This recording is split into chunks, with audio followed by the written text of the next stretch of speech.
Bismillahirrahmanirrahim.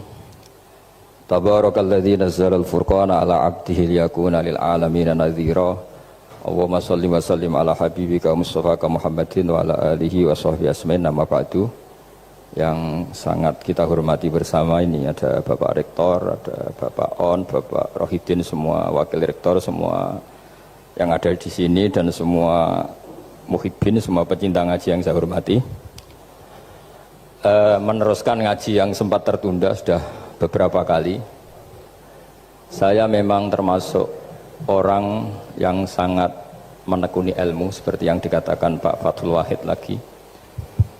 Dikatakan lagi berkali-kali bahwa memang penelitian itu saya berkali-kali bilang tidak harus orang-orang pinter banget sebetulnya, karena perangkat yang disediakan Allah ini juga menyediakan untuk orang-orang bodoh. Dan itu hikmah terbesar dari Islam. Jadi Islam ini bisa difahami orang pinter juga oleh orang-orang yang nggak pinter. Saya punya kenangan tentang ilmu astronomi. Kita belajar falak itu jelimet, Pak Fathul Wahid, jelimet sekali. Ketika ada perdebatan misalnya awal Ramadan itu Ahad sama Senin, saya lagi misalnya Ahad, Minggu sama Senin. Karena kita ini di pesantren kalau bilang Minggu itu kadang dilarang, harus bilang Ahad.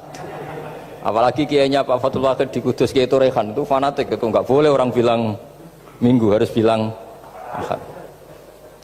Yang lucu itu ada seorang kiai yang sangat fanatik terhadap Islam, itu nggak mau kalendernya ditulis kenaikan wafat Isa Al-Masih.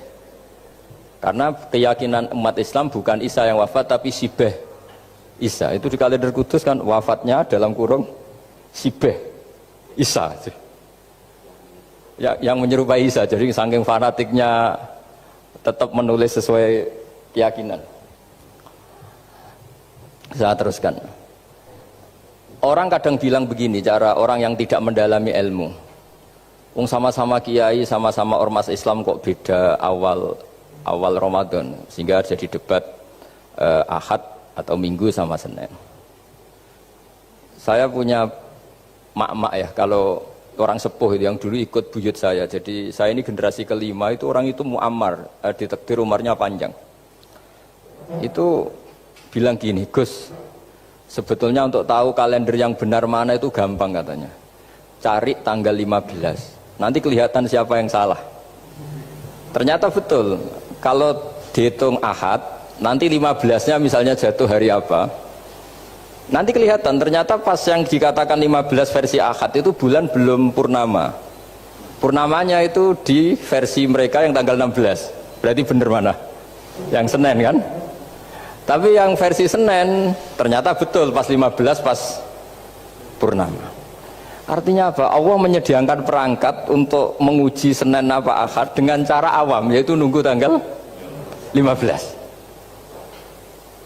Artinya gini, kata siapa yang tahu itu hanya orang pinter gitu. Orang awam juga bisa tahu. Karena agama ini milik bersama, ya, milik orang pinter, milik yang tidak pinter. Sehingga dalam pola-pola Islam, di antara madhab Syadzili, madhab Thariqah Naqsyabandiyah, itu beliau di antara kampanyenya gini, kata Thariqah Naqsyabandiyah, Thariqah kami ini yastawi fistifadatiha ar-rijalu wasibyan. Popularitas Thariqah saya mudahnya difahami ini antara orang pinter yang sudah dewasa sama anak-anak kecil ini sama. Kenapa demikian? Kalau dalam filosofi kebenaran itu ada pepatah fa innal haqqa adharu min syamsidz dhahirah, kebenaran itu lebih jelas ketimbang matahari di siang hari. Sehingga mereka dengan mudahnya mensifati Allah misalnya adz-dzahir, zat yang begitu jelas. Kenapa Allah begitu jelas? Karena ulama dulu cara, kalau dalam bahasa pondok mensifati, menstatuskan alam raya ini maujud. Maujud itu ada. Di mana-mana sesuatu yang ada itu ya diciptakan oleh yang ada. Masa Anda ada kok menciptakan yang ada? Sehingga mereka tidak pernah tertarik sama faham komunis, ateis, bahwa alam ini dimulai dari ketiadaan. Pertanyaannya adalah bagaimana sesuatu yang tiada menyebabkan yang ada. Sehingga ulama dulu pinter, sifat wajib itu apa? Wujud.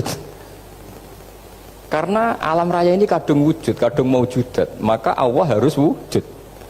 Berhubung wujudnya Allah itu wujud penyebab, harus kodim atau harus awal. Masa penyebab datangnya terlambat dulu yang Jadi efek dari penyebab itu. Sehingga mereka dengan gampangnya mensifati Allah az-zahir, zat yang begitu jelas.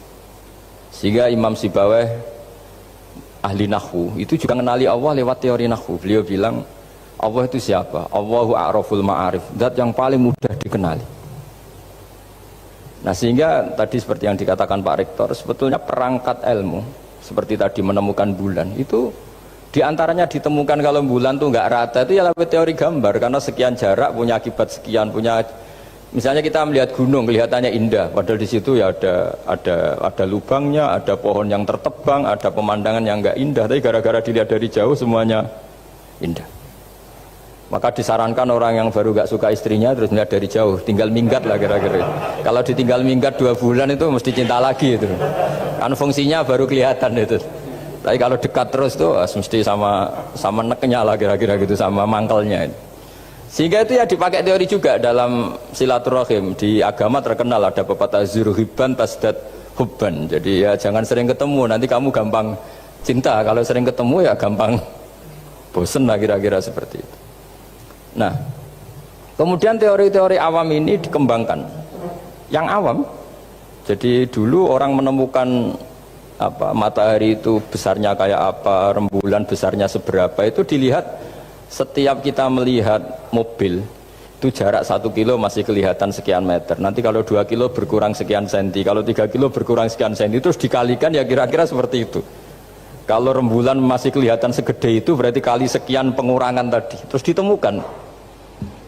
Makanya kita Pak Fathul Wahid yang di pesantren yang memang serius ngaji, itu di situ ada ilmu falak, itu ditemukan sebelum ada teknologi.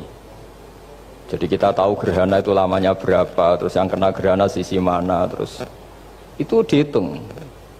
Karena dari dulu sains ilmu itu di atas teknologi. Jadi kalau keyakinan kita di pesantren, teknologi itu hanya menyumbang nggak sampai 30%. Jadi orang bisa menemukan pesawat misalnya itu karena melempar batu, kalau masih ada tekanan batu itu tidak akan jatuh. Padahal batu itu tidak ada mesinnya, asal ada tekanan dia tidak jatuh. Terus dihitung kecepatan berapa yang menjamin sesuai itu tidak jatuh. Hanya ditemukan pesawat meskipun mau landing harus tetap banter, karena kalau tidak banter jatuh. Itu dihitung, artinya dari sains dulu baru ditemukan teknologinya untuk gimana supaya tetap kecepatan sekian itu ketika mau landing. Nggak boleh pesawat direm, kalau direm ya jatuh, karena tadi seperti batu dilempar dia nggak jatuh ya kalau masih ada tekanan. Sehingga instrumen itu ditemukan juga di bab tauhid. Saya punya kitab namanya Hasyiatut Turmusi, dikarang ulama top Indonesia namanya Syekh Mahfud At-Turmusi. Itu beliau cerita Imam Al-Amudi itu ulama top, tapi dia itu unik, tiap ngajar santrinya itu ngajar matematika, ngajar ilmu eksak. Terus ditanya, sampai muridnya itu ragu, ini guruku masuk surga enggak, ini kiai kok hanya ngajar matematika. Ya kira-kira ngajar, ya seperti mahasiswa jenengan kan, ini rektor masuk surga enggak, ngomong teknik terus gitu loh. Tapi gurunya kayaknya enggak terima, disuudoni santrinya itu enggak terima, karena beliau seorang wali. Murid-muridnya itu bermimpi. Ini penting saya ceritakan, mungkin agak aneh di dunia kampus ya, di bab ini. Kalau dalam teori kita, Pak On itu, mimpi sama nyata, melihat itu otoritatif mimpi. Ini yang agak aneh di ilmu pesantren. Jadi melihat jenengan langsung dengan mimpi itu otoritatif mimpi.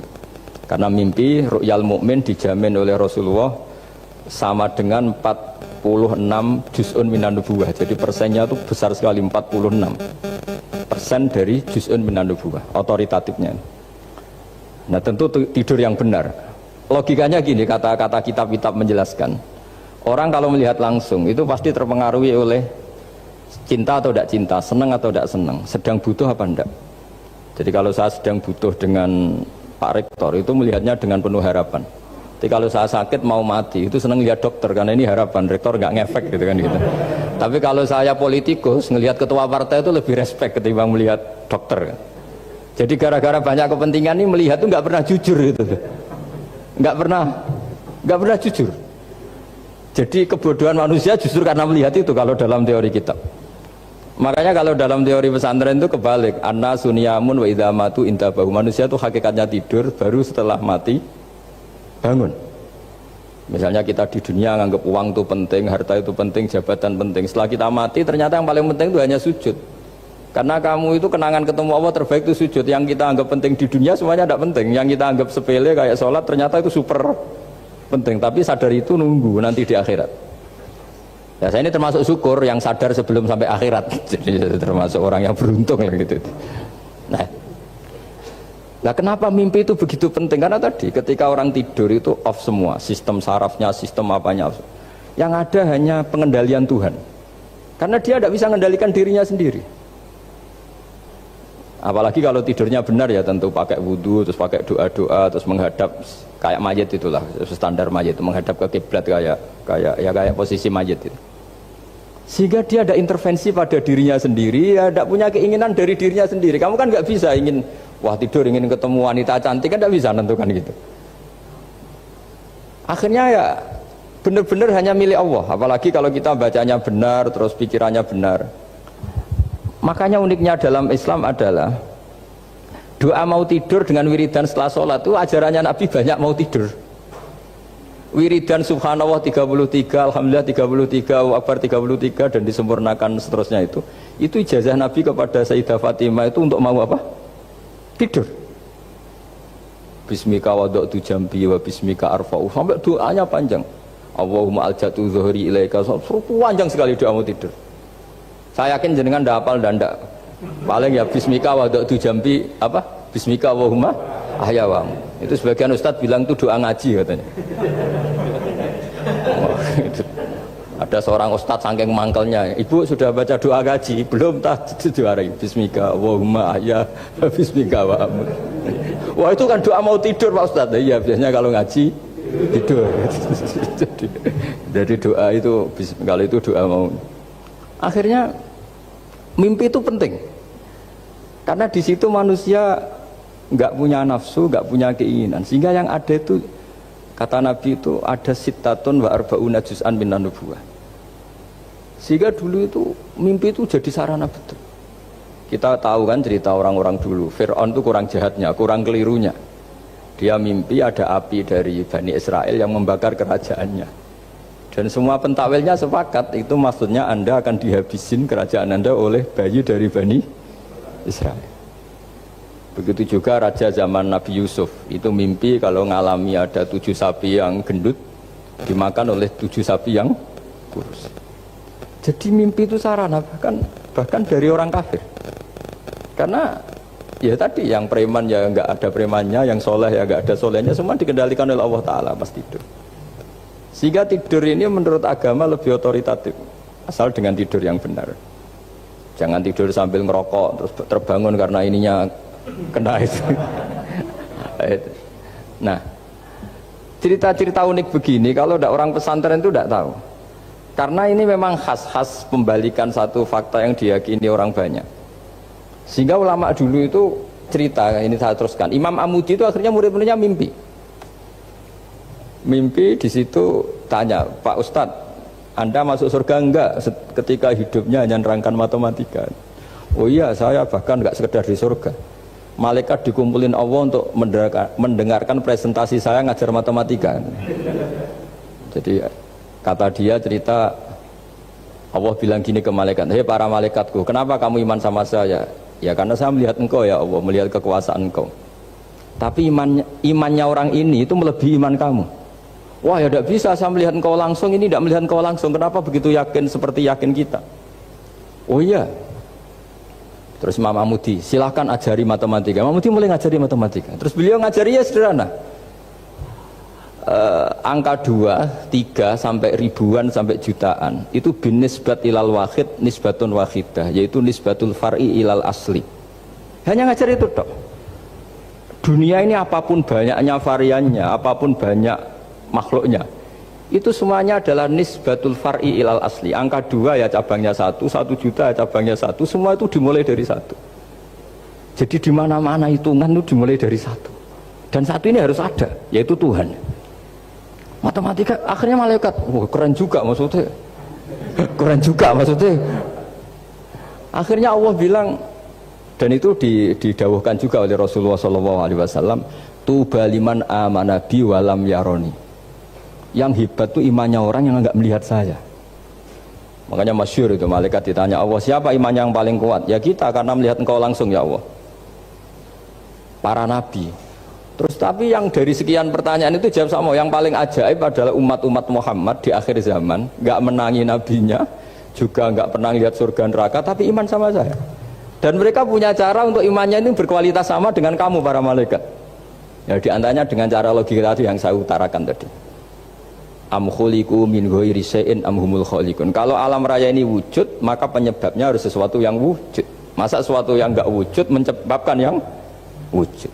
Kalau angka 10 ada, 1 juta ada, pasti dimulai angka 1. Makanya nisbatus naini wal arba'ah ila ma la nihayatalaha, itu semuanya nisbatul far'i ilal asli. Semua angka berapapun jumlahnya itu binisbat ilal wahid adalah nisbatul far'i ilal asli. Itu cara-cara, makanya tadi kajian ilmu itu tidak ada habis-habis. Makanya perasaan saya itu kemungkinan orang Islam jadi ateis itu kecil, Pak Fatullah. Saya punya kitab, ini saya ulang lagi, kitab calon wali. Kenapa saya sering cerita wali? Kalau di kampus itu kan orang inginnya ya jadi dekan, jadi rektor atau jadi menteri lah kira-kira gitu. Kalau di pesantren orang itu cita-citanya satu, ingin jadi wali. Ya supaya majelis ini barokah, saya tidak perlu cerita dunia kampus. Kalau ceritakan corong Jawa nguyai segoro lah. Bongso keinginan gitu kan tidak selera saya, juga ada dunia saya. Supaya sampai dapat ilmu ya saya cerita dunia. Itu kitab, saya punya kitab calon wali lah kira-kira, atau wali sudah wali top. Namanya kitab Tasbitul Fuad, karangannya Sayyid Abdul Haddad. Itu beliau cerita, di antara ceritanya itu unik. Kata beliau begini, saya itu tidak khawatir orang Islam jadi murtad, apalagi jadi ateis. Karena kalimat la ilaha illallah itu sahlatun qaribah, kalimat yang mudah sekali. Sehingga saya tidak khawatir orang Islam yang ketemu orang ateis, ketemu orang macam-macam, asal diajari kalimat ini secara benar. Terus beliau cerita, yang saya takut tuh mereka masalah perempuan dan harta. Kalau iman kayaknya enggak. Singkat cerita yaitu di kitab seperti itu. Singkat cerita saya ketemu banyak orang yang kuliah di McGill atau kuliah di Amerika, di Jerman, mungkin di Norwegia, di mana-mana, di Australia, dan ketemu teman-teman yang di Korea Selatan juga. Mereka itu orang kebanyakan yang nyuwun sewu gak keluarga kiai, tapi mereka nggak ada yang nggak tetap iman. Ketika saya tanya kenapa anda tetap iman, padahal ada beberapa negara yang lebih stabil, lebih makmur dibanding negara yang mengklaim sebagai negara Islam. Itu cara berpikir ya sederhana. Enggak lah Gus, kayaknya kok Tuhan kok ada tanggal lahirnya, enggak lah, kayaknya yang namanya Tuhan tuh ya awal lah. Masa pencipta langit bumi dituhani orang yang lahirnya di bumi, kayak enggak lah kayaknya. Jadi ya berpikir sederhana. Padahal ya kurang ajarnya Masya Allah. Anak ini ya dugem ya macam-macam, tapi kalau ditanya disuruh yang lain enggak mau dia. Enggak lah, kayaknya yang benar tetap Islam. Karena kalimat ini, yaitu tadi eksistensi Tuhan, tadi eksistensi Allah itu, la ilaha illallah itu kalimatun sahlah, kalimatun qoribah, kalimah yang begitu mudah difahami. Kenapa mudah difahami? Misalnya kita ngaji, Tuhan itu siapa? Yang menciptakan langit dan bumi. Dengan misalnya perbandingan Tuhan itu siapa? Yang lahir di bumi tahun sekian. Enak mana cara kita menerima itu? Kan keren yang menciptakan langit dan bumi. Tuhan itu siapa? Yang ada sebelum langit dan bumi. Dengan misalnya Tuhan adalah yang lahir di bumi. Keren mana aja? Nah, bayangkan kalau kita punya Tuhan Fir'aun, sudah mati jadi tontonan kan, terus gak keren maksudnya punya Tuhan kok seperti itu. Nah ini yang katanya Syekh Abdul Haddad, kalimat ini sahlatun qaribah. Sehingga kalimat ini pula yang kita dilatih, la ilaha illallah kalimatu haqqin 'alaiha nahya wa 'alaiha namut wa 'alaiha nub'ats atau wa biha nub'atsu insyaallah taala minal aminin. Nah, saya sebetulnya tadi datang itu tidak ingin menjelaskan ini, tapi tadi kata Pak Fathul Wahid, ilmu itu kalau dikaji tambah hari tambah mudah, karena perangkat untuk menemukan bulan itu misalnya nggak rata itu gampang sekali. Pakai teori pemandangan ya bisa, pakai teori gambar juga bisa. Kalau teori pemandangan tadi, kalau kita bisa melihat mobil 2 meter masih kelihatan 2 meter, itu dengan jarak berapa masih orisinil seperti itu. Tambah jauh tambah tidak kelihatan, tambah jauh tambah. Nah ternyata setelah 5 kilo misalnya tidak kelihatan, berarti untuk jumlah 2 meter hilang per 5 kilo. Nah berarti kalau bulan masih kelihatan segitu, berarti jarak kita dan bulan kira-kira sekian ribu kilo. Itu bisa dihitung, itu tanpa teknologi. Makanya sebetulnya teknologi itu nyumbang itu nggak sampai 30%. Yang paling banyak ya sains tadi, pengetahuan itu yang kayak tadi orang menemukan pesawat itu kontribusi terbesar tetap pengetahuan. Misalnya pesawat dari bahan ini kalau kecepatan sekian kena angin pecah enggak, tetap pengetahuan yang menopang itu. Teknologi kan paling mengantar supaya pesawat kecepatan sekian didorong mesin sekian dengan apa begitu. Nah, pesantren seperti kita ya, saya ini dididik Mbah Mun, dididik bapak saya, buyut-buyut saya, kiai. Itu sekali alim, yang alim betulan, itu ya alim betul. Ya karena memang yang repot nih yang agak-agak dukun itu ya ribet itu. Penting rambutnya gondrong, terus terkenal gak pernah mandi, terus nanti ada orang tertentu tertarik minta doa, ini yang ribet ini, susah ini sertifikasinya susah ini karena. Tapi kalau kita ini di pesantren yang coro sertifikasinya jelas. Jadi berani jadi Gus harus bisa baca Mu'in gitu, berani jadi Kiai harus bisa baca Wahab. Aturan mainnya jelas kalau di ini. Yang repot tuh yang sebagian itu aturan mainnya tidak jelas. Terus promosinya itu pernah datangi menteri loh, pernah datangi, wah ya ribet kalau ukuran keren tuh didatangi apa? Menteri atau pejabat. Saya teruskan ya, karena ilmu itu harus menyelamatkan kita sampai di depan Allah Subhanahu wa Ta'ala. Nah, ketika kita menyifati Allah itu az-zahir, zat yang begitu jelas. Itu kalau kita kan kok begitu jelas padahal nggak bisa dilihat, terus kita sendiri tidak pernah melihat. Tapi eksistensi Tuhan sebagai Tuhan, yaitu al-wajibil wujud, itu jelas sekali karena nggak mungkin suatu yang wujud diciptakan oleh yang tidak wujud. Kenapa harus awal? Masa pencipta datangnya terlambat? Terus juga harus bakok itu abadi atau al-akhir kalau dalam bahasa Quran. Masa zat yang superior kemudian kalah sama yang diciptakan? Berarti nanti ada kekuatan besar yang mengalahkan Tuhan. Ya kan ya aneh, kekuatan ini dalam kendalinya kemudian Allah kalah kan tidak mungkin. Makanya disebut al-akhir. Allah pasti tidak ada yang mengalahkan. Terus diantaranya lagi disebut qiyamuhu binafsihi. Kalau dalam bahasa Quran disebut al-qayyum, zat yang berdiri sendiri. Gak boleh Tuhan butuh yang lain. Kalau butuh yang lain berarti bergantung pada yang lain. Dan nggak usah jadi Tuhan lah kalau masih butuh yang lain. Sehingga karena kekuatan ini, saya ulang lagi, karena kekuatan ini, ketika anak-anak mahasiswa kuliah di Jerman atau di Swiss, di negara-negara yang lebih bahagia ketimbang negara yang mayoritas Muslim, itu mungkin mereka tertarik sama sistem negara itu karena ada jaminan sosial ini. Tapi nggak pernah tertarik sama Tuhannya negara itu. Karena dihitung-hitung tadi Tuhannya mesti keren kita gitu. Jadi, nah ini cerita ke saya Abdul Haddad. Kata saya Abdul Haddad, kamu tidak usah khawatir lah umat Islam murtad atau jadi ateis gitu. Karena penjelasan tauhid Islam itu begitu jelas. Jadi by design manusia itu pasti nerima tauhid kira-kira gitu. Jadi ini pentingnya adz-dzahir. Jadi Allah itu begitu apa? Jelas. Tapi Allah juga mensifati dirinya al-batin. Nah, al-batin itu gak mudah dikenali. Kenapa? Karena tubuh kita desainnya ini profan. Tubuh kita tidak sempurna, rentan. Nah, tentu sesuatu yang tidak sempurna ini tidak bisa melihat zat yang super apa? Sempurna. Kita bisa rusak sementara Allah tidak. Nah, karena alasannya tubuh kita ini didesain untuk rusak, maka di surga itu keyakinan para ulama orang bisa melihat Allah karena desain tubuhnya sudah dirubah dari desain profan menjadi keabadian. Sehingga di sini terus ada kelayakan melihat. Itu pun tetap min ghairi kaifin walan hisorin, tetap ya bisa melihat, tapi corong Jawa itu keceluk melihat tapi tidak sampai faham. Karena bagaimanapun Allah itu la tudrikul absar wa huwa yudrikul absar. Bagaimanapun Allah itu laisa kamitslihi syai'un, tidak ada padanannya. Jadi makanya Allah punya sisi adz-dzahir bisa dikenali sekali. Kenapa? Ya tadi nisbatus naini wal arba'ah ila ma la nihayatalaha itu nisbatul far'i ilal asli. Saya punya kitab Pak Fathul Wahid, diajar Mbah Mun dulu, kitab Al-Husunul Hamidiyah. Itu yang ngarang itu ya kayak kelihatan ngawur, tapi ngawurnya orang alim. Jadi di situ ada gambar, gambarnya itu nggak jelas. Mungkin pengarangnya juga nggak bisa gambar kayaknya. Wah bulat, benang bulat ada, gambar gunung ada, gambar yang tambah ngawur ya banyak sekali. Gambarnya itu nggak ada yang jelas.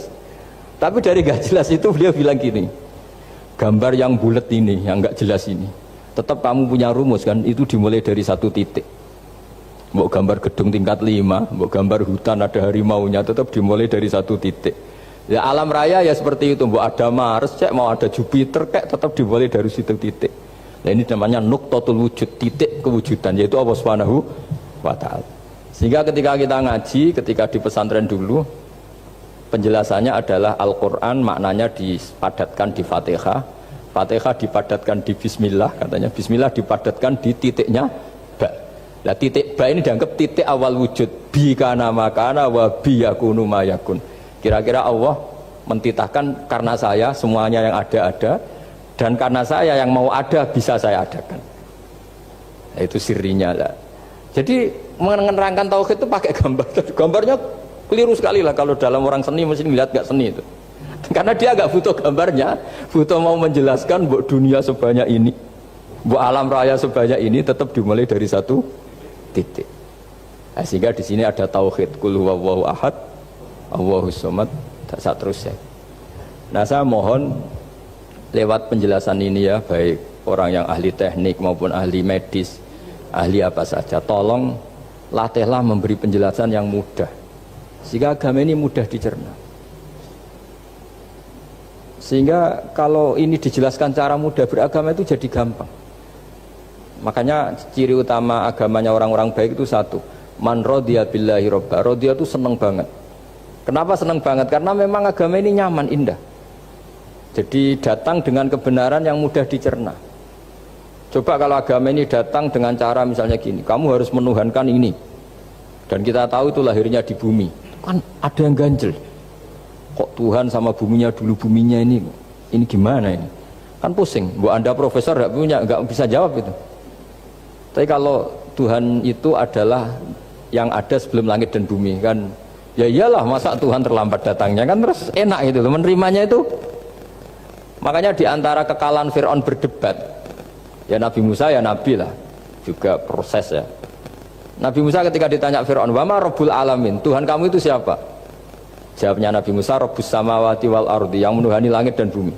Itu Fir'aun masih bisa ngeles. Saya jalan-jalan kemana-mana, yang dituhankan saya, berarti yang Tuhan ya saya dong. Ma'alim tulakum min ilahin apa? Ghairi, kata Fir'aun. Soal Tuhan kamu di langit begini, kata Fir'aun. Haman dipanggil, Haman bikinkan piramida yang paling tinggi, saya ingin melihat Tuhannya Musa. Musa bingung kan, padahal kalau naik piramida nanti Fir'aun pun tidak bisa melihat Allah kan. Wong yang nabi yang kiai aja gak bisa melihat, apalagi Fir'aun. Padahal celakanya ketika dia tidak melihat Allah, dia akan mengatakan Allah itu tidak ada, ribet kan. Itu penjelasan tentang Tuhan ini sebetulnya sudah absolut lah. Rabbus samawati wal ardi, Tuhannya langit dan bumi. Tapi itu gak ngefek, di perdebatan gak ngefek. Yang ngefek adalah ketika Musa bilang gini, Rabbukum wa rabbu abaikumul awwalin, sing nuhani buyutem. Wah kaget pengawal-pengawalnya langsung do iman meskipun secara siron, secara rahasia.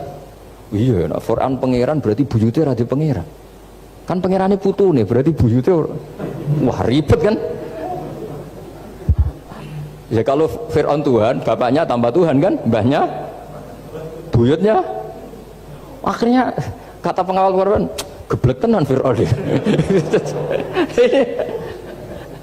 Artinya apa? Kadang argumentasi yang sudah benar, yaitu Tuhannya langit dan bumi kan ya benar lah. Tapi itu tidak ngefek, di perdebatan tidak ngefek. Yang ngefek adalah ketika Rabbukum wa rabbu abaikumul awwalin, yang nuhani nenek moyang kamu. Orang mulai mikir kalau Fir'aun itu Tuhan, lalu nenek moyangnya Tuhannya siapa? Jadi ini seninya, makanya diantara syarat Nabi, jadi Nabi itu sidik, amanat, tabligh, fatona.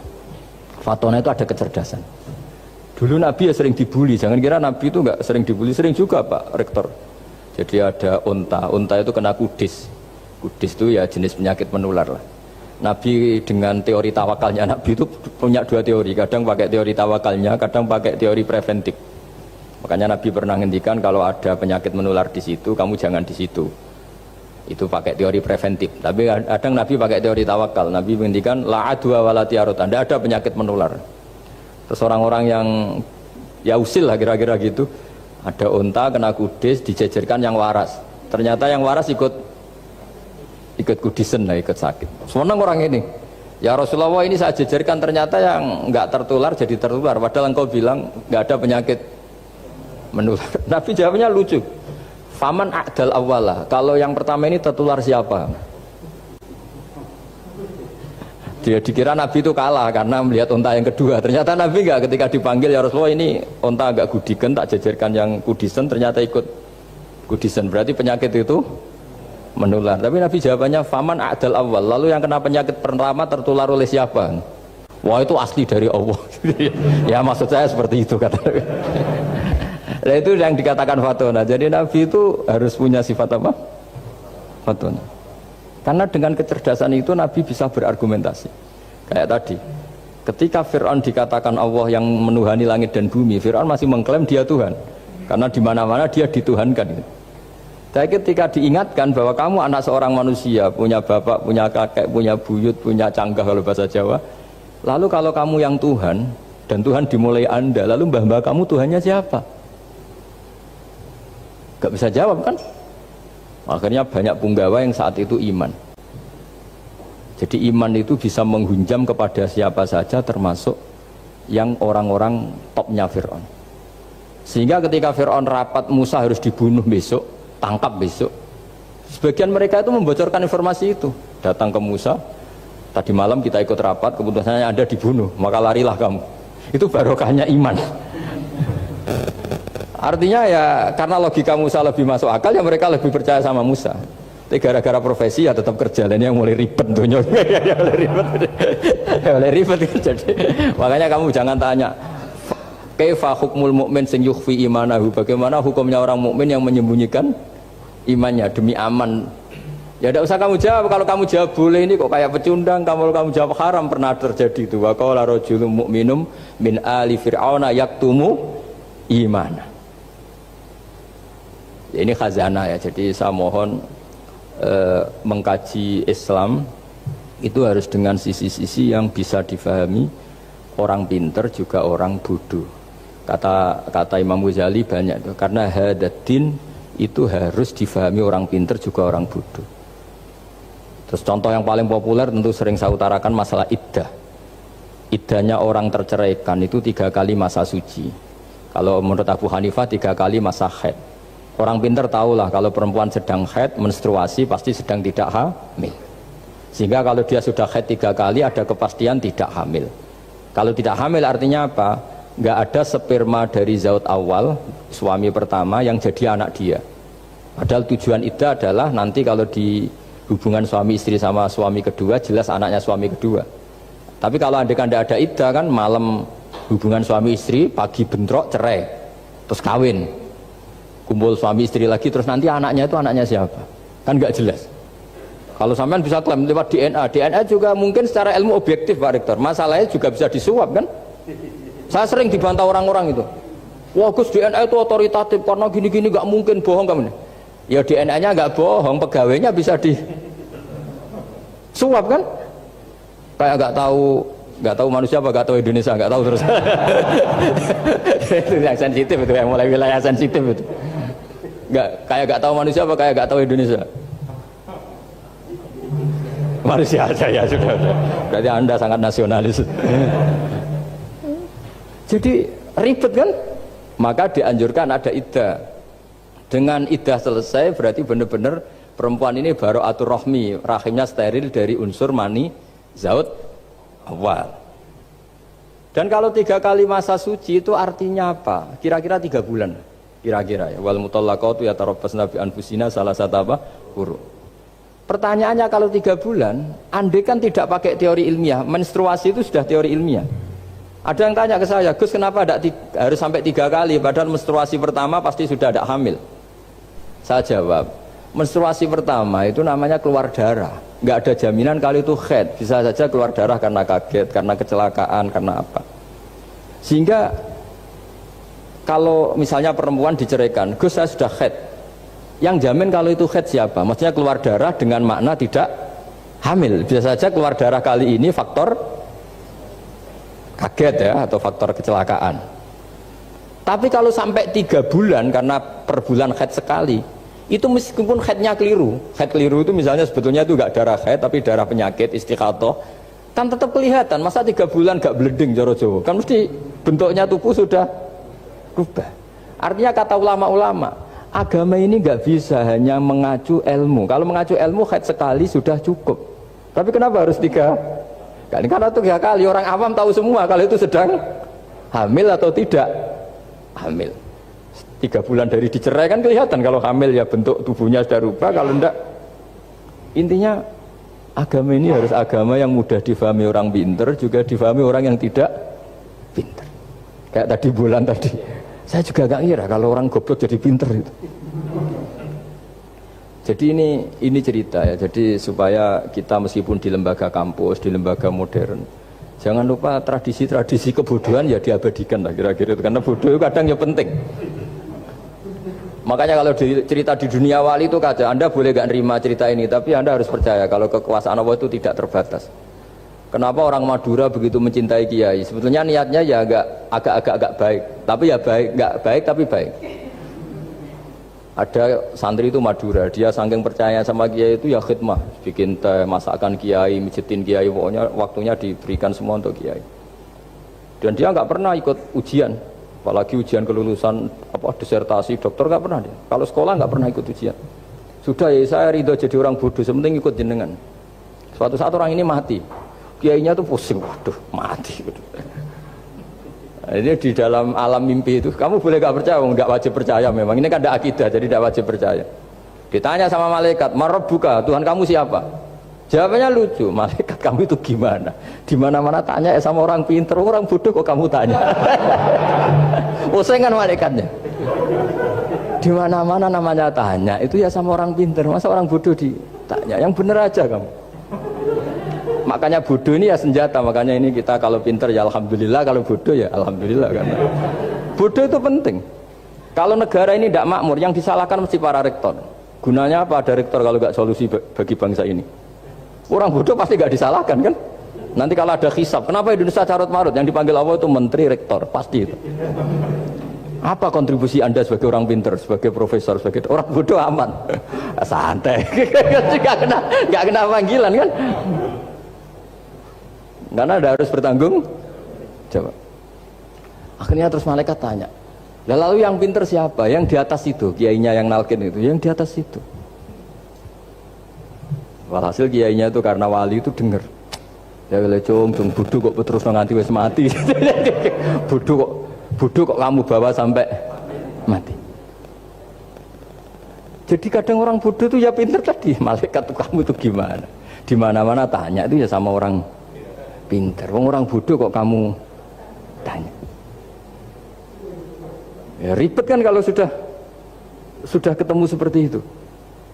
Lah Nabi juga sering ngalami dialek sama orang bodoh.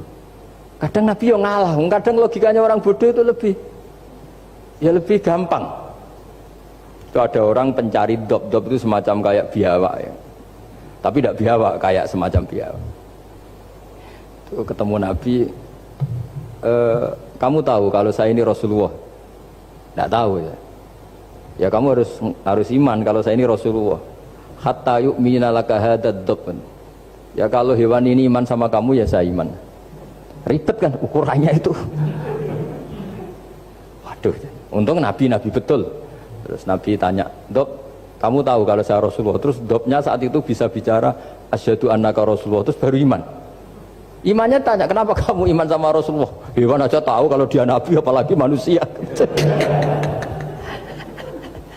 Sehingga di masyhur itu di acara-acara kita kalau wadhabbu wal ghazalah yasyadani laka bir risalah, itu wadhabbu wal ghazalah yasyadani laka bir risalah. Sehingga nah kekeliruan kita, saya sering ngomong di mana-mana, matur di mana-mana. Masyarakat Indonesia mayoritasnya tetap yang nggak pinter. Orang Islam mayoritas yang nggak pinter. Lalu orang nggak pinter ini diabaikan sehingga mereka tidak jadi energi yang luar biasa untuk mengawal Islam, untuk mengawal Indonesia. Itu keliru menurut saya. Menurut saya orang-orang yang nggak pinter pun itu punya nurani. Zaman kita dijajah Belanda, itu tidak semua orang rektor, tidak semua orang profesor, tidak semua orang kiai, tidak semua orang alim. Mereka orang-orang yang nggak terpelajar, tapi tetap tahu caranya melawan apa? Belanda, melawan penjajah. Karena tadi manusia ini diciptakan itu sudah punya pengetahuan. Seperti mukadimah dibaca Pak Rektor, Iqra wa rabbukal akram alladzi 'allama bil qalam 'allamal insana ma lam ya'lam. Jadi bawaan manusia itu akan tahu untuk sesuatu yang perlu diketahui meskipun dia orang bodoh. Saya ulang lagi, meskipun mereka orang apa? Orang bodoh.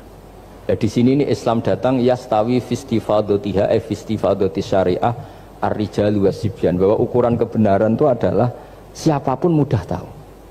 Bahwa angka 2, angka 3, angka 5 itu adalah far'ul wahid, cabang dari angka 1. Fal aslu huwal wahid, yang asli adalah angka 1.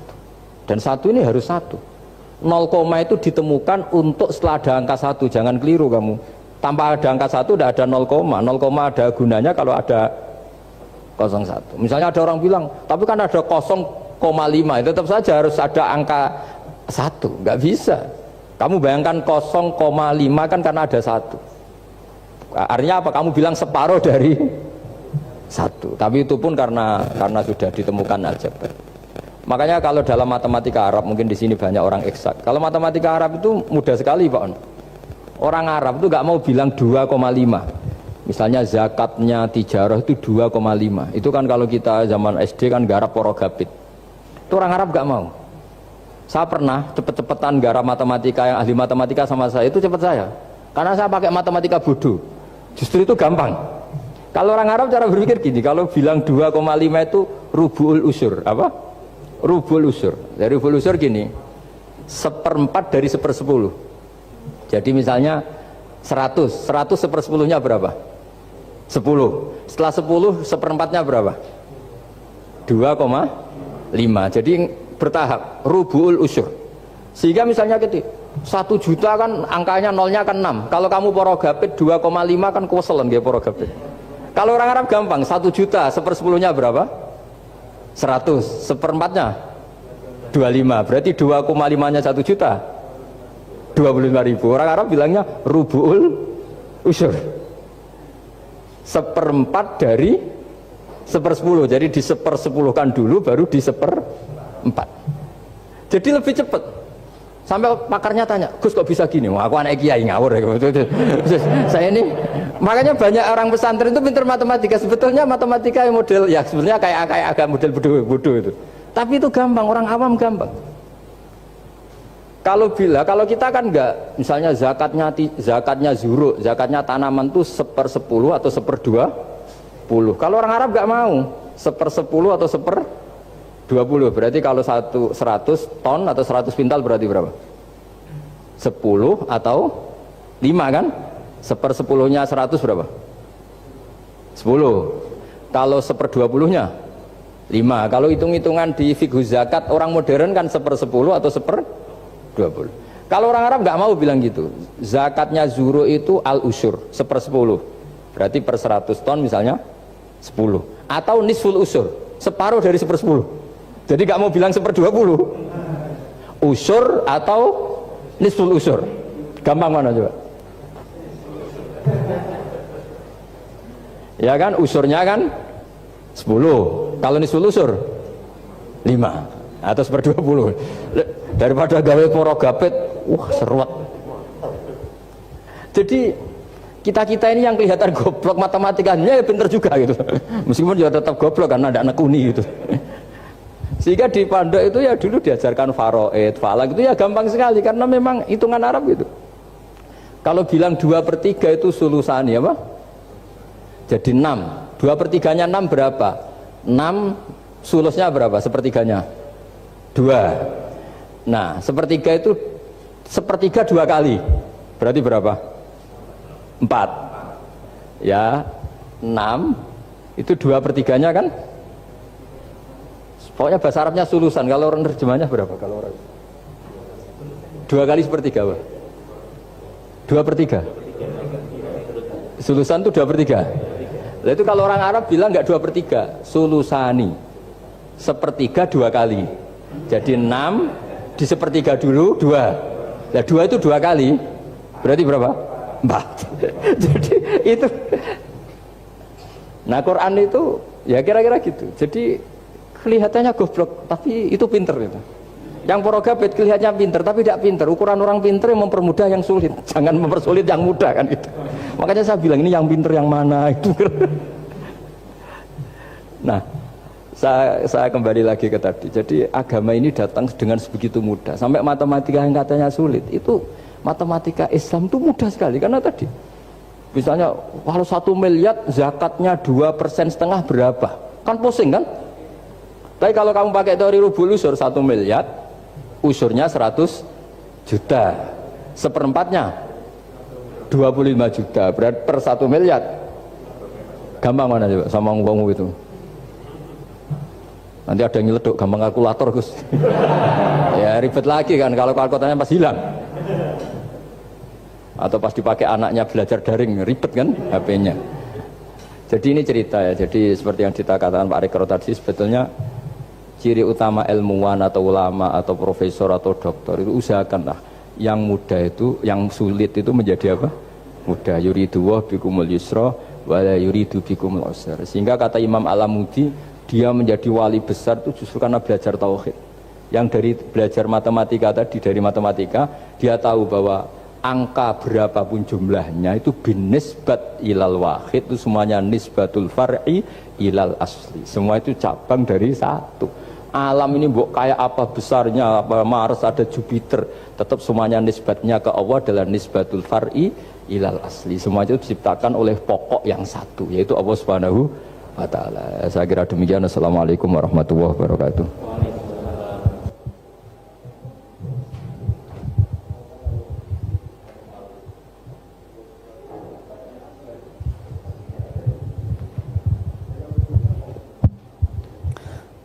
Assalamualaikum warahmatullahi wabarakatuh. Mohon berkenan Gus, saya mau bertanya. Karena saya bodoh akan bertanya kepada yang pintar ini, biar nggak disalahkan. Mana ya, langsung ke pertanyaan, lebih penting mana antara pintar dengan cerdas? Karena ada anekdot Madura itu ya. Karena orang Madura kan terkenal anekdotnya ya. Pada suatu saat di sekolah SD itu ada upacara, kemudian ada di anekdot itu ada menteri yang menanyakan kepada salah satu guru bahwa tiang bendera ini berapa tingginya.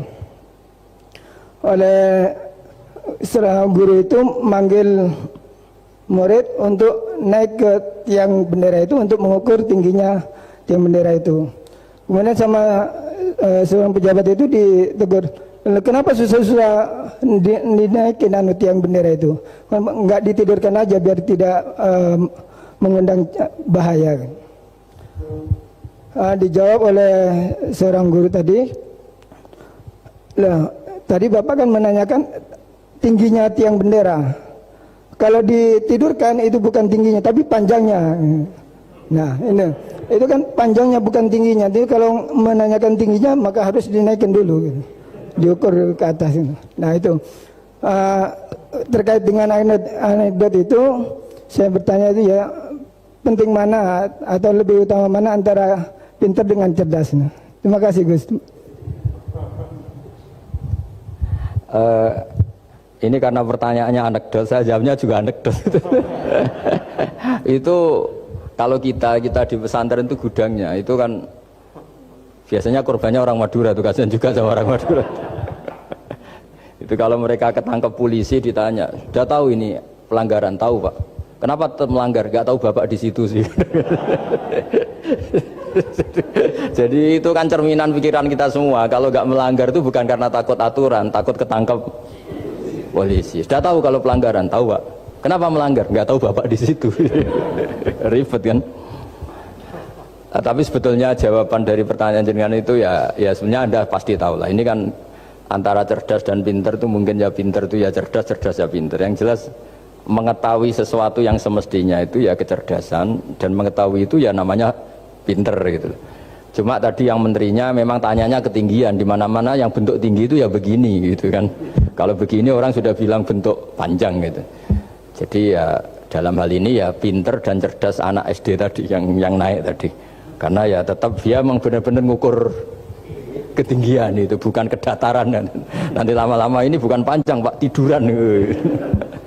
Tapi itu memang di beberapa dunia wali Dunia wali itu dunia yang memanfaatkan kepintaran dan kecerdasan. Misalnya banyak wali yang ibadahnya itu biasa.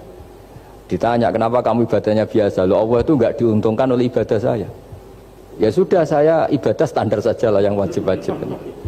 Makanya di dunia wali itu lebih ngeri guyonannya. Ada seorang wali doa di multazam, ya Allah ampuni dosa saya, ampuni, dan ini tempat mustajab, saya berdoa supaya saya tidak dosa lagi. Itu jawabannya unik. Kalau orang tidak dosa, sifat ghafur saya nganggur nanti. Jadi saya ini ghafur itu pemaaf. Kalau nggak ada yang salah, lalu ini gimana ini? Nggak ada objeknya lah kira-kira gitu. Jadi hubungan wali dengan Tuhan dulu itu ya asik, karena ya memang agama ini datang dengan keasikan. Makanya disebut halawatal iman. Halawah itu nyaman, indah. Makanya Nabi itu kalau mensifati sholat, wa qurratu aini fi sholat, nyaman saya ketika sholat, karena Allah itu jamil, Allah itu indah, sehingga ya nyaman. Lalu saya itu kalau mikir mati itu Pak Rektor itu ya takut kadang-kadang, wah dikubur terus ditinggalkan gitu, ribet kan. Tapi kalau setelah saya ngenangen, dulu ketika saya janin di perut ibu ya nggak tahu cara hidup, ternyata saya hidup dengan cara yang saya nggak tahu. Wong bisnis agak bisa, kerja agak bisa. Kamu ketika jadi janin kan sudah ada nyawanya, sudah hidup. Kamu bisa ngelola hidup kamu di situ? Tidak bisa kan? Ternyata bisa hidup. Makanya Allah mengingatkan wa id antum ajinnatun fi butuni ummahatikum. Kalau kamu janggal hidup kamu di kuburan, apa kamu tidak pernah hidup di kuburan?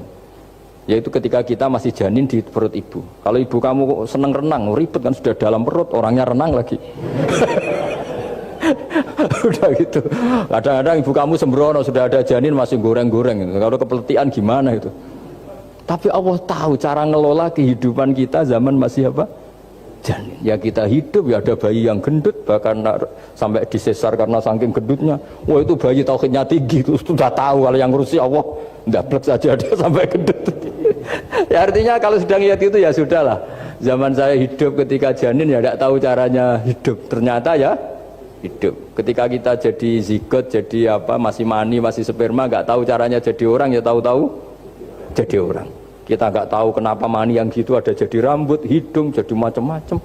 Setelah besar ya tahu proposal, tahu bulat, macam-macam. Wah.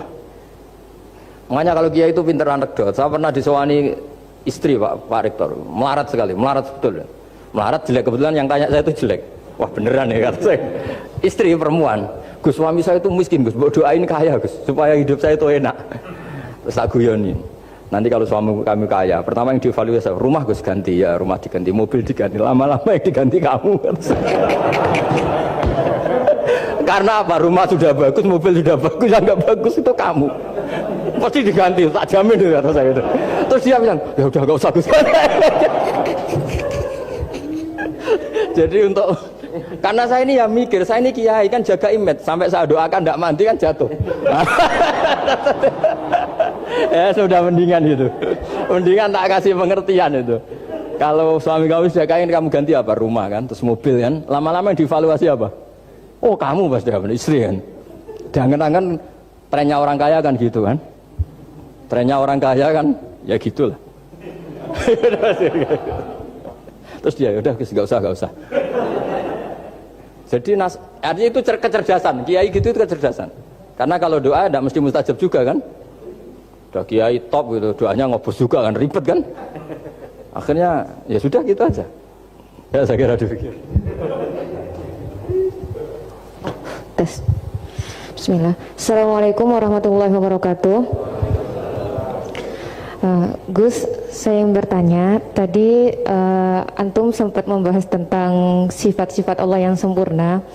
Beberapa hari yang lalu ada teman saya yang tanya ke saya, Mbak Nafilah, kebetulan anak ini memang baru hijrah gitu ya, baru belajar Al-Quran, baru baca-baca. Dia tanya, Mbak Nafilah, Allah itu boleh nggak disifati sama sifat yang mohon maaf kurang baik seperti makar, penipu atau yang lain, karena Allah kan sangat sempurna. Dan dia kebetulan waktu itu dia lagi menyebutkan ayatnya ke saya yang wayamkuruna gitu. Ya, wa makarullah wallahu khairul makiri. Wa hum la yash'urun. Nah, di situ dan di surat Al-Anfal juga ada ayat yang tentang Allah itu sebaik-baiknya tipu daya gitu, mempunyai tipu daya yang sebaik-baiknya. Nah itu kan menunjukkan kalau Allah itu punya sifat tipu daya. Jadi dia waktu itu agak ngotot ke saya, berarti Allah juga bisa dong disifatin sama sifat yang jelek-jelek yang seperti itu Mbak Nafila gitu katanya. Menurut antum itu gimana? Saya juga masih belum jawab sampai sekarang pertanyaannya teman saya itu, karena saya masih bingung gitu. Jadi saya tanya sama Gus gitu, mungkin ada pencerahan gitu buat saya menjawab gitu. Terima kasih. Assalamualaikum warahmatullahi wabarakatuh.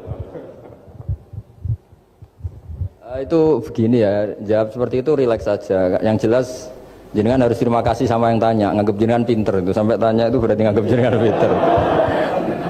Itu satu prestasi, itu orang nggak semua orang ditanya itu. Itu begini ya kalau dalam ilmu balaghah. Makanya saya ini kan pengajar ya, pengajar fikih juga pengajar balaghah, juga pengajar tasawuf, pengajar mantek. Kalau di pesantren kan memang semua itu diajarkan Pak Fatullah. Ini juga dulu mondok di buyut-buyut saya di Kudus itu, di pondok tertua di Kudus buyut saya. Makanya hormat saya itu bukan karena beliau punya etika, memang aturannya harus hormat gitu. Saya juga harus hormat beliau karena beliau rektor, ya sudahlah saling menghormati. Bapak itu kalau sama penanya itu hormat, ditanya, dia sudah sopan. Jadi kita harus menghormati orang sopan. Yang tanya hormat ke kita karena kita dianggap alim, kita hormat sama penanya karena orang sopan. Mau tanya itu juga gengsi loh. Masa dokter tanya itu kan ribet kan?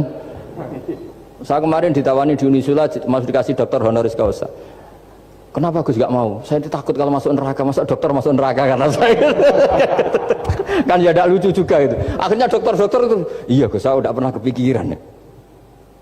Akhirnya mereka terus mau udah takwa, udah Gus kita harus takwa, kan mahal dokter kok masuk neraka. Oh begini jawabnya ya. Semua ilmu itu harus kita pelajari karena melihat sisi ekstrimnya, sisi buruknya. Ya saya ulang lagi ya. Ilmu itu harus Anda pelajari karena melihat sisi ekstrimnya, sisi buruknya kalau kita tidak tahu.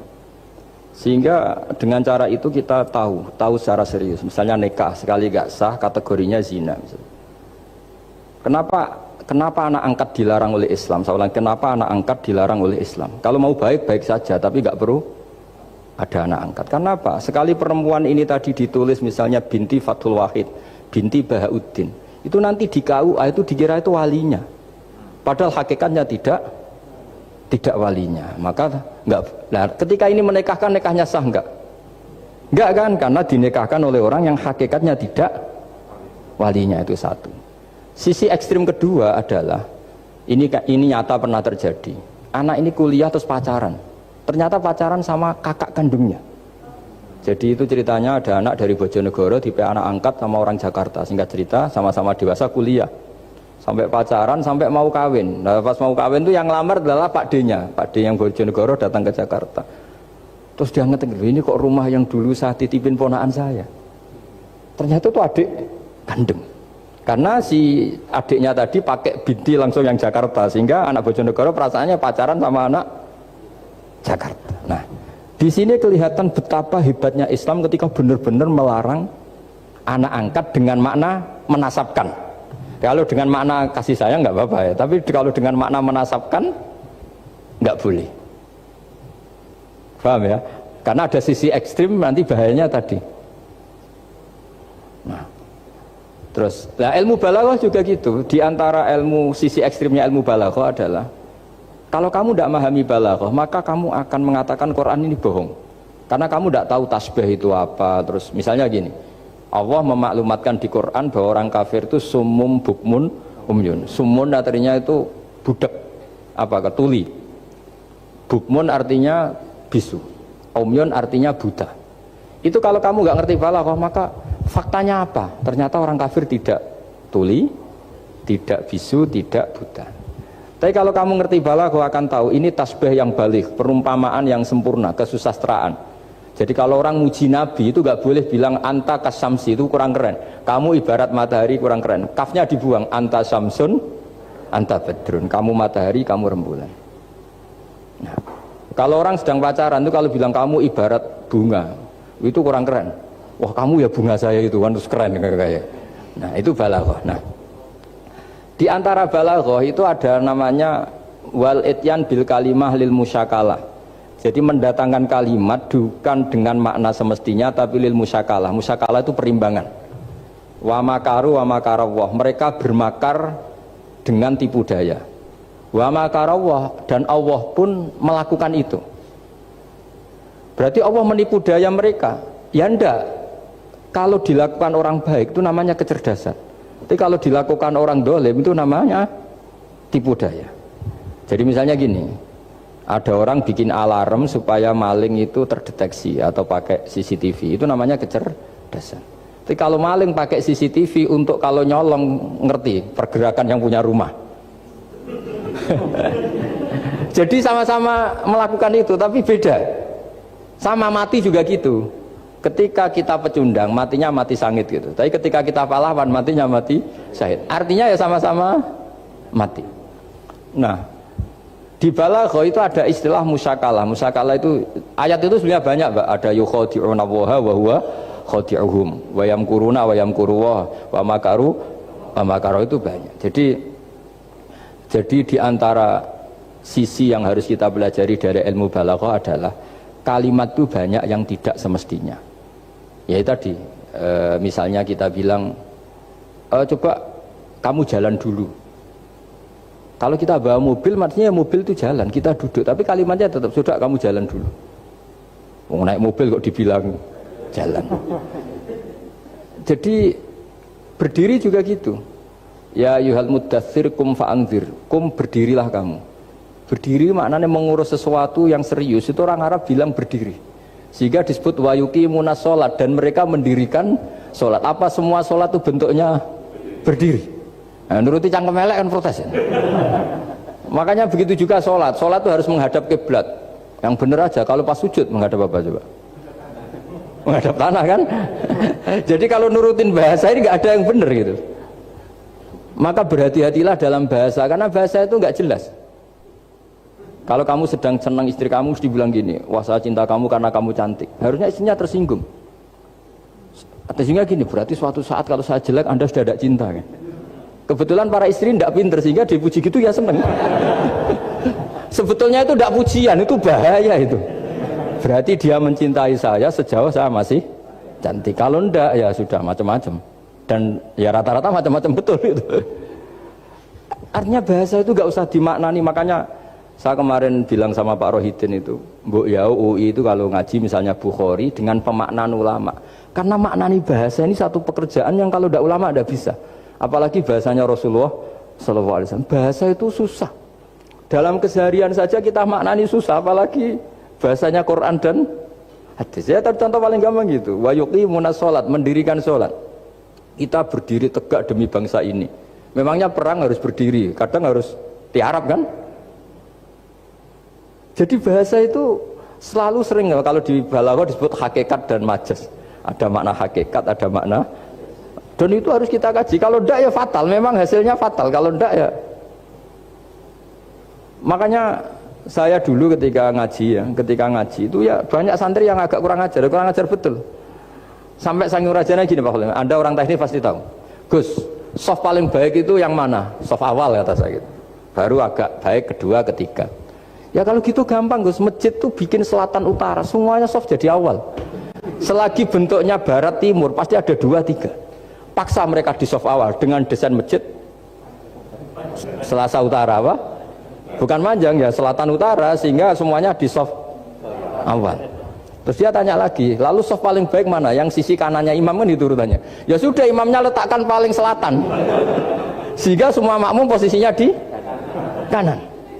Ya kalau itu ajuran Islam ya didesain sak bangunannya, kata ribet itu. Coba kalau kamu jadi kiai ditanya gitu mangkel apa enggak? Wah ini kurang ajar betul orang ini. Selagi bangunannya memungkinkan soft 2, 3, pasti nanti ada soft 2 dan dipaksa saja, yaitu tadi bangunannya memanjang selatan utara, imamnya diletakkan paling selatan. Terus saya gantian tanya, lalu setelah begitu yang paling afdol siapa? Yang paling dekat? Ya sudah, imamnya kerubuti saja gitu. Itu, nah makanya yang sering perdebatan NU dan Muhammadiyah, dan itu kalau mau dianalisis secara ilmiah sebetulnya normal semua.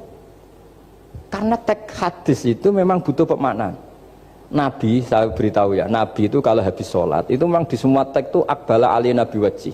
Saya sering ketemu tokoh-tokoh Muhammadiyah ya baik-baik saja, ketemu tokoh NU ya baik-baik saja, karena ini masalah teks.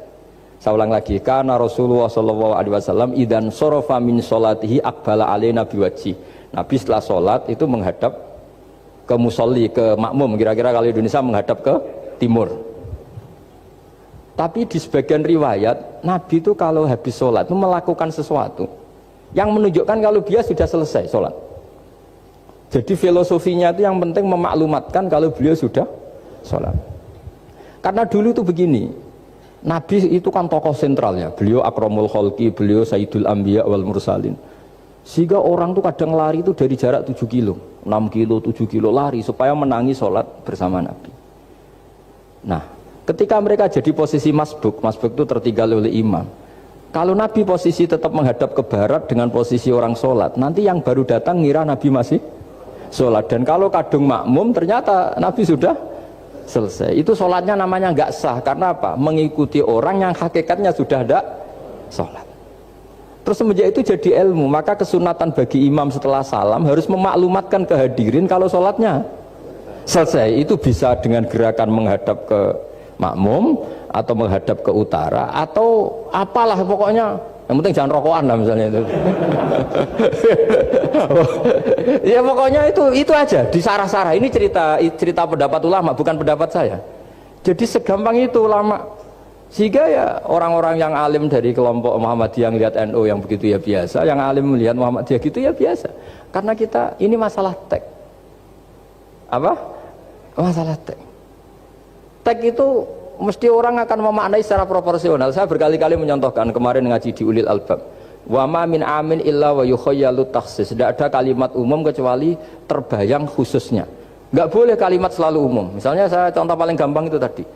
Cung nak melaku ojo plengaan itu. Kalau jalan jangan toleh kanan toleh itu. Semua ilmu adab pasti begitu. Tapi kalau di jalan raya tetap enggak melengak. Tapi itu enggak diutarakan oleh orang tua kita karena anak ini pasti paham lah kalau mau nyeberang jalan ya harus. Tapi kalau kita nasihati kan tetap, Cung kalau jalan-jalan jangan lihat kanan, lihat kiri, jangan. Tapi hakikatnya sama. Cung kowe nak sholat sing anteng tuh kan enggak gerak. Wah ya gak sah lah, tapi gak rukuk, gak sujud, anteng aja. Ada ini cerita, jadi kalimat itu sesuatu yang pemaknanya itu pasti proporsional gitu. Kalau kamu sholat dinasihati gimana? Sing anteng. Ya sholat kalau anteng sah gak kira-kira? Gak sah kan berarti gak rukuk, gak sujud, kan anteng aja dia. Ya sama, saya berkali-kali nyontohkan, istri kamu kalau sedang baik dengan kamu, sudahlah Pak, kamu ingin apa saja tak dukung, bilangnya apa saja. Tapi kamu jawab, saya ingin poligami. Wah, perkara itu. Padahal bilangnya apa saja. Maksudnya kecuali itu kan gitu. Ya makanya ini cerita lah. Quran itu ada sekian kalimat yang maknanya itu proporsional. Seperti wa makaru. Jadi misalnya gini ya, contoh paling gampang yang populer. Nabi di Gua Thur. Gua Thur itu ya gua Arab ya. Kedalamannya enggak banget dalam. Terus Allah merekayasa itu dengan cara ada laba-laba yang masang jaringnya di situ, terus ada burung dara yang di situ. Itu ya disebut makruh, rekayasa Tuhan. Tapi orang pasti sepakat itu namanya kecerdasan.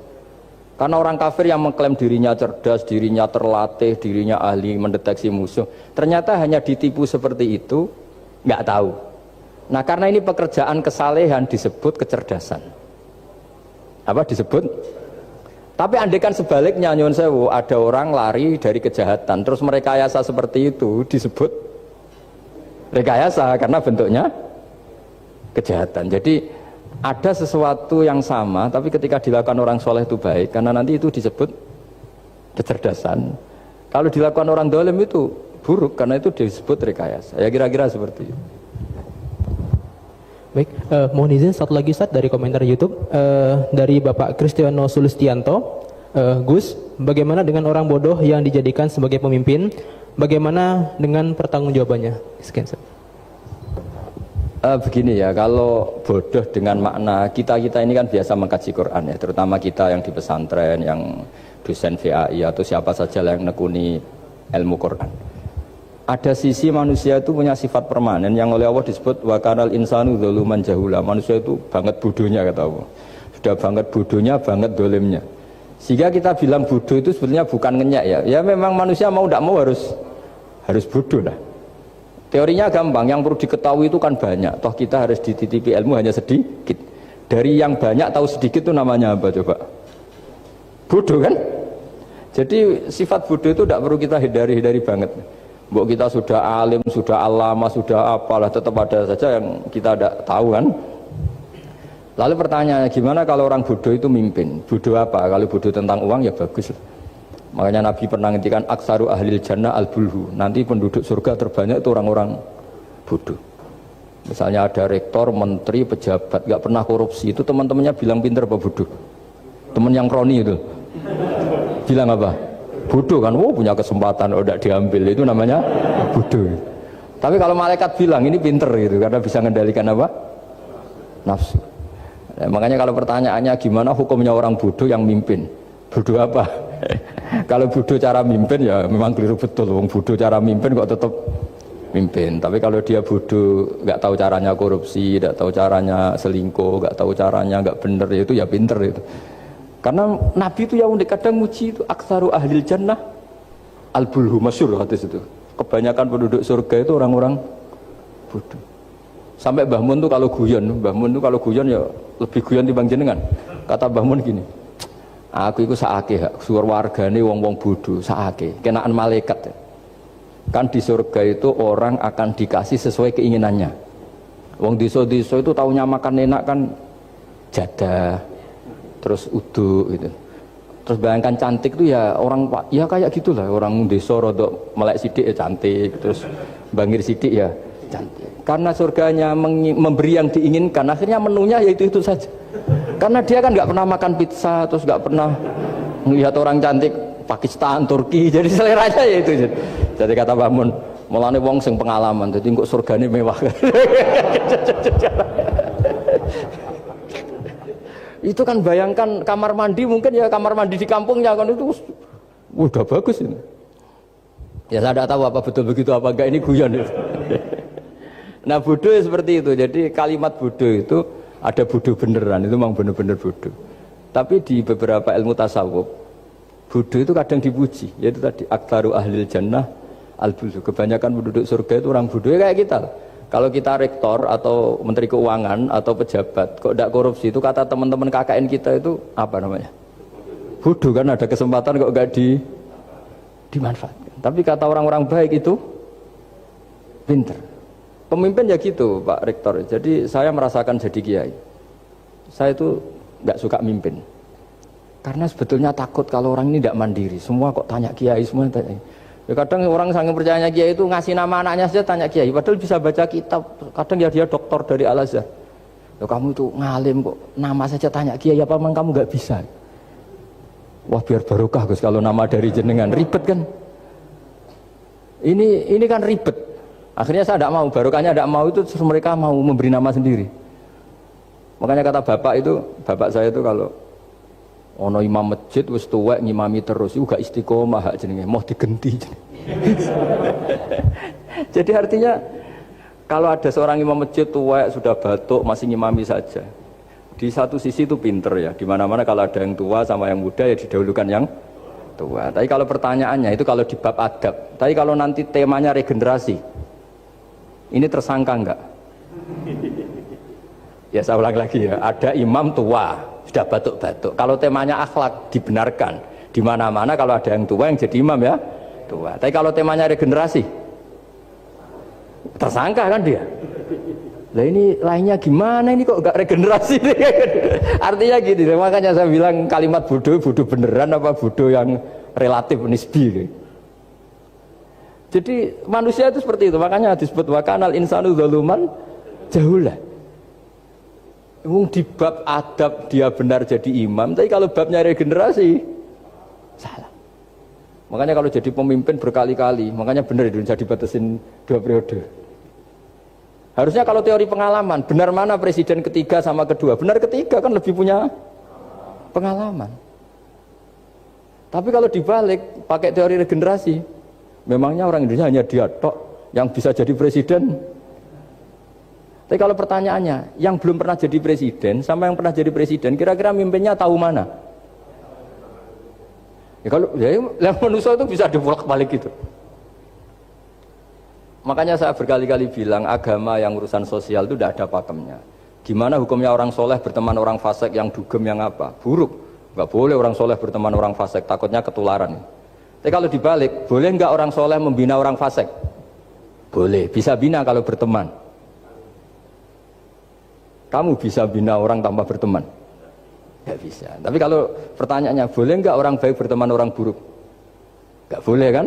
Takut terkontaminasi. Tapi kalau dibalik, boleh nggak orang baik membina orang buruk? Boleh, bisa bina kalau berteman. Boleh nggak berteman sama orang buruk? Jadi makanya di sini ini kalau sudah sosial itu ada muktadul hal namanya kalau dalam pesantren itu. Konteksnya apa? Apa? Konteksnya apa? Makanya sekarang ada Covid itu juga gitu. Wah ini enak copet itu. Polisi nggak boleh nangkap, jaga jarak Pak. Jadi kalau nyopet ya sekarang, kalau maling sekarang. Kalau mau ditangkap saya positif. Itu kan ribet kan itu. Jadi, itu betul benar nyata. Saya kan punya santri polisi banyak Pak. Kemarin saya ke Semarang cerita. Yang cerita itu reskrim dia kasat. Itu cerita. Kemarin tuh ada Gus maling sudah ditangkap lepas. Itu yang jenis positif. Itu gak ada yang berani nangkep itu. Jadi polisi hanya ngepung tok. Bingung gitu. Polisi ya takut mah positif orangnya. Dikepung, pokoknya kalau lari tembak sambil nunggu tim APD yang lengkap baru ditangkap. Ya saya kira demikian.